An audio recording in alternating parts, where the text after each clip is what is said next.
Okey, saya dengan Puan Nik hari ini salah seorang penyimpan emas dalam Public Gold yang berjaya settlekan hutang kereta menggunakan simpanan emas. So Puan Nik boleh cerita sikit? Awal tahun lepas, saya settlekan hutang kereta saya yang masih berbaki sekitar RM30,000 dengan cara saya jual emas saya sebanyak 100 gram.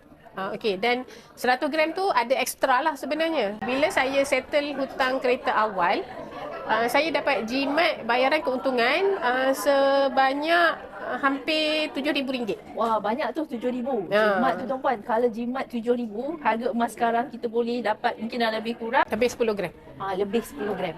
So tengok penjimatan dan keuntungan simpan emas ni tuan-puan sebenarnya bukan hanya sebab harga emas naik saja, tapi yang paling penting kita boleh tambah kekayaan, kita boleh tutup hutang macam yang Puan Nik alami sendiri. So tuan-puan, kalau tuan-puan nak cepat-cepat settle hutang, jangan tangguh untuk simpan emas. Boleh hubungi kami, just klik link dekat bio, nanti saya hubungi tuan-puan untuk mulakan tabungan emas.